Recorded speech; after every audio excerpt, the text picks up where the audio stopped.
నమస్తే గురుగారు. శ్రీమాత్రే నమః. ఈ జనవరి మాసంలో ధనుసు రాశి వారికి ఎలా ఉండబోతుందండి? రాశిలో రవికుజులు సంచరిస్తున్నారు. దీనివల్ల హీట్ రిలేటెడ్ ప్రొడ్యూస్ అవుతుంది. అంటే కొంతమందికి వేడి చేస్తుంటుంది, జ్వరం వస్తూ ఉంటుంది. కొద్దిగా ఇటువంటి పరిస్థితి శారీరకంగా ఉంటుంది. ఫైనాన్షియల్గా మాత్రం విదేశీ ధనయోగాలు, లేకపోతే భూమి మూలంగా, రియల్ ఎస్టేట్ మూలంగా రైతులకి ఆర్గానిక్ ఫుడ్స్ సంబంధించినవి పండించేటువంటి వారికి చాలా బాగుంటుందని తెలుస్తుంది.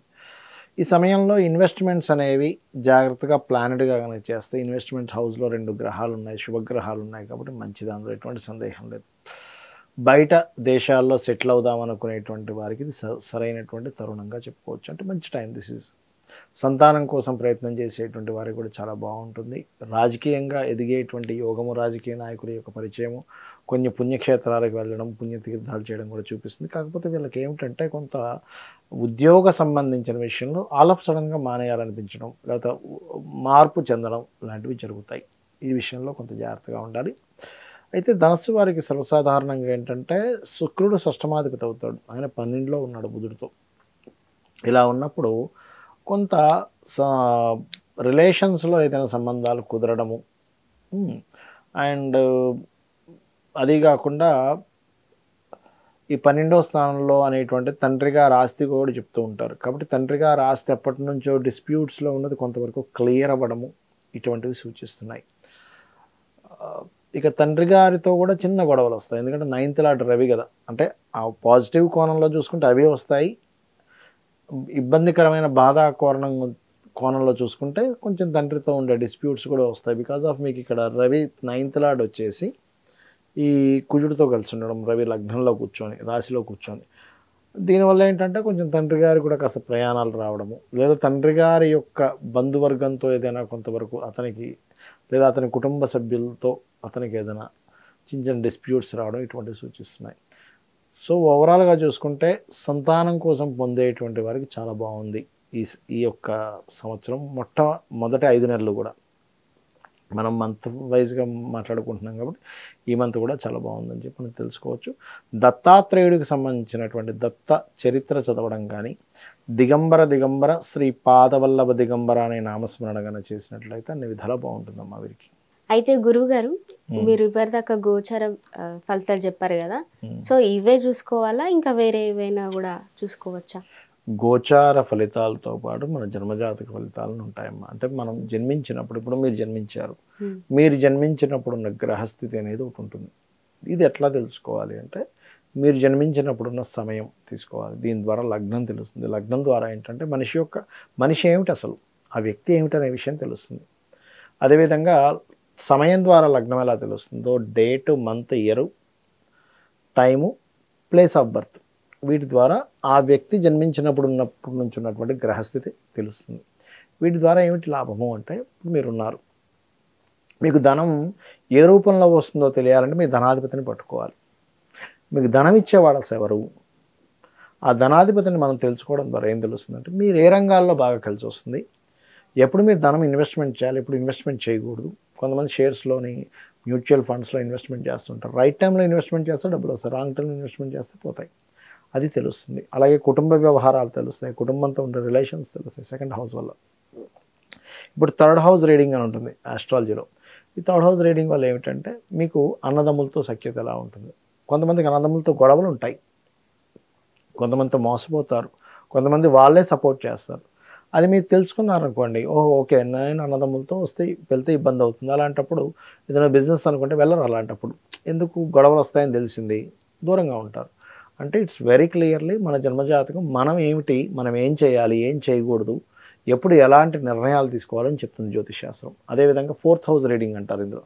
అంటే మీ విద్య ఏమిటి. అదేవిధంగా ఇందాక నేను మీకు మీ జాతకం చూసాను, ఏమంటే మీకు ఎడ్యుకేషన్ బ్రేక్ అయిందమ్మా అన్నాను లేదా?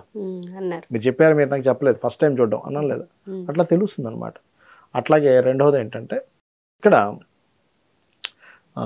మనిషి యొక్క తత్వం ఏమిటి, ఇది లగ్నం బట్టి ఎలా తెలుస్తుందో మనిషి యొక్క మానసిక తత్వం ఏంటి, మానసిక స్థితి ఏంటి 4వ భావం బట్టి తెలుస్తుంది. తల్లిదండ్రులకు ఎట్లా ఉంటుంది. అదేవిధంగా ఒకవేళ మీరు గృహం కొనుక్కుంటే ఎప్పుడు కొనుక్కుంటే మంచి, చాలామంది తెలియక రాంగ్ టైంలో కొనుక్కుంటారు. రాంగ్ టైంలో కొనుక్కోవడం వల్ల ఇబ్బంది పడతారు. రైట్ టైంలో కొనుక్కోవాలి, రైట్ డైరెక్షన్లో. అన్ని డైరెక్షన్స్ మంచివే, ఒక్కొక్క పేరుని బట్టి ఒక్కో డైరెక్షన్ మంచిది. వాస్తంతా మంచిదే కానీ ఎవరికి ఏది పనికి వస్తుందని తెలుసుకోవాలి. ఎలా అంటే సింపుల్ ఎగ్జాంపుల్, బ్లడ్ గ్రూప్స్ ఉంటాయి. రక్తం అంతా ఎర్రగానే ఉంది కానీ ఏ రక్తం పడితే ఆ రక్తం ఎక్కించుకుంటామా? ఎక్కించుకోము. ఎందుకు? అది రివర్స్ అవుతుంది మనిషికి. బికాజ్ ఆఫ్ సేమ్ గ్రూప్ ఎట్లా పెట్టుకుంటామో మీకు కలిసి వచ్చేటువంటి దిశలో మీరు ఉండాలి. అదేవిధంగా వివాహ సమయం కూడా చాలామంది తెలియక వివాహం అవ్వట్లేదని, ఎన్ని సంబంధాలు చూసినా కుదరట్లేదని బాధపడుతూ ఉంటారు. ఇక్కడ బాధపడడం కాదు, ఎప్పుడు ఆ సమయం ఉందో తెలుసుకోవాలి. ఇప్పుడు నేను ఉన్నాను, అర్ధరాత్రి 1 గంటకి 2 గంటలకి 3 గంటలకి మాటిమాటికి డోర్ తెరిచేసి అయ్యో సూర్యుడు రాలేదంటే బాధపడితే ఎలా ఉంటుందమ్మా చూసేవాడికి? 6:30కి సూర్యోదయం, నువ్వు 1 గంటప్పుడు లేచి బాధపడతావు ఎందుకు? అంతే కదా. సో టైము, ఎప్పుడు వివాహ సమయం ఉంది అప్పుడు చేసుకుంటే వాళ్ళ లైఫ్ బాగుంటుంది. ఎప్పుడు లేదో మనం ఆ టైంలో, లేని టైంలో మనం వెతుకుతూ ఉంటాం. ప్రతి మనిషికి 3 నుంచి 5 సార్లు ఉంటుంది వివాహ యోగం అనేటువంటిది. ఆ పర్టికులర్ టైమ్స్ ఎప్పుడు వచ్చాయో వాళ్ళకు ఉన్నటువంటి ఆర్థిక పరిస్థితిని, ఇప్పుడు వచ్చింది కదా టైం వచ్చింది కానీ చేసుకున్నాం, ఆర్థిక పరిస్థితి బాగోదు ఆ టైంలో, ఇంకోసారి ఇస్తాడు భగవంతుడు ఛాన్స్, ఇంకోసారి ఇస్తాడు. అలాగా గ్రహాల యొక్క కదలికల మూలంగా ఆ టైం చూసుకొని చేసుకోవాలి. అదేవిధంగా ఇన్వెస్ట్మెంట్స్ కావచ్చు, సంతాన అభివృద్ధి కావచ్చు, లేకపోతే దాని ఏమంటారు జాబ్ కావచ్చు, బిజినెస్ కావచ్చు, ఇవన్నీ కూడా మన జన్మజాతకంలో ఉంటాయి. ఇక్కడ మీకు సందేహం కలుగుతుంది, మరి ఇవన్నీ మన జన్మజాతకంలో ఉంటే ఇప్పుడు కూర్చోబెట్టి ఈ రాశి ఫలితాలు ఎందుకు చెప్పారు అని. ఇది ఎలా అంటే అమ్మా, ఇప్పుడు మీరు ఉన్నారు, స్టూడియోకి వస్తున్నారు, అక్కడి నుంచి ఇక్కడికి రావాలి, ఒక అరగంట పడుతుందా మీ ఇంటి నుంచి ఇక్కడ రావడానికి? పడుతుంది. అదే బాగా ట్రాఫిక్ జామ్ ఉంది, ఎంత టైం పడుతుందమ్మా? గంట పట్టచ్చు. బాగా వర్షం పడుతుంది, ఎక్కువ టైం పట్టచ్చు కూడా. ఒకసారి వస్తున్న వెహికల్ ఆగిపోయింది, ఇంకెక్కువ టైం పట్టచ్చు. అంటే ఏమిటి? మీ చేతుల్లో లేకుండా ఇంకోటి బయట ఉండే పరిస్థితి కూడా మిమ్మల్ని ఆపుతూ ఉంటుంది. మీరు ఆరోగ్యంగానే ఉన్నారు, నడవగలరు, మాట్లాడగలరు, అంత ఆరోగ్యంగా ఉంది, ఏ ప్రాబ్లం లేదు, నేను కూర్చో యాంకరింగ్ చేయడానికి నేను రెడీగానే ఉన్నాను. కానీ వచ్చే తోవ హాఫ్ అన్ అవర్లో రావాల్సింది 1 అవర్, 1.5 అవర్, ఒక్కోసారి 45 మినిట్స్ ఎందుకు పడుతుంది? బికాజ్ ఆఫ్ మధ్యలో ఉండేటువంటి పరిస్థితి. ఈ పరిస్థితిని ఇలా ఉంది కాబట్టి, బయట బాగా వర్షం పడుతుంది కాబట్టి, లేకపోతే బయట ఎక్కువ ట్రాఫిక్ ఉంటుందేమో కాబట్టి నేను ఒక అరగంట ముందు బయలుదేరుతానని మీరు డిసైడ్ అయితే టైంకి రాగలుగుతారు, అదర్వైజ్ రాలేరు. ఈ పరిస్థితే గోచారం. ప్రజెంట్ ఈ మంత్ సిచ్యువేషన్ ఏమిటి, దీనికి నేను ఎలా ఉండాలి, ఎలా స్పందించాలి, ఎలా సిచ్యువేషన్స్ని ఎట్లాగా హ్యాండిల్ చేయాలి, ఎట్లా ప్లాన్ చేసుకోవాలి, ప్లానింగ్ని మీకు స్పష్టంగా చెప్పేది ఈ గోచారం. అందుకని గోచార ఫలితాలు చెప్పుకుంటూ మన జన్మజాతక ఫలితాలను చూసుకోవాలి. చాలామందికి జాతకము తెలియదు, గోచారం చూసుకోవడం అర్థం కాదు, వాళ్ళ డేట్ ఆఫ్ బర్త్లు తెలియవు. అప్పుడేం చేయాలి అంటే, నిత్యము ఉదయం సాయంత్రం చక్కగా లలిత కానీ విష్ణు సహస్రనామాలు కానీ చదువుకుంటూ, గోశాలకు వెళ్ళే అలవాటు ఉంటే గోశాలకు వెళ్ళి గోవులకి ఏదైనా తినిపిస్తూ, భగవంతుడిని శరణాగతి అంటారు దాన్ని. అంటే నాకు ఇవి ఏమీ తెలియవు, నీ పాదాలు నేను పట్టుకున్నాను తల్లి, నన్ను నువ్వు నడిపించు, నా పని నేను చేసుకుంటూ ఉంటా, అన్నిట్లో నేను చూసుకుంటాను, వెళ్తూ ఉంటే అమ్మవారే రక్షిస్తుందని మనకి దేవీ భాగవతంలో ఉంది. అంటే ఒక వ్యక్తి తన పూర్వజన్మ కర్మల చేత నుదుటి మీద ఒక రాత రాసుకొని వస్తాడు భూమి మీదకి. కానీ ఎప్పుడైతే అమ్మవారి భక్తులు అవుతామో, బ్రహ్మని పిలిచి వాడి నుదుట రాతని తిరిగి రాయమని చెప్తుందట అమ్మవారు. అంటే అమ్మవారి ఆరాధన అంత గొప్పది. కాబట్టి ఫైనల్గా మనం ఏం చేసినా అమ్మవారి ఆరాధన చేసుకుంటూ మన పని మన ప్రయత్నం చేసుకుంటూ వెళ్ళిపోతుండాలి, ఆగిపోకూడదు ఎక్కడా కూడా. గమ్యం ఎప్పుడు చేరుతామంటే నడుస్తూ ఉంటేనే చేరుతాం, ఆగిపోతే చేరం అనేది అర్థం చేసుకోవాలి. ధన్యవాదాలు గురుగారు. శ్రీమాత్రే నమః.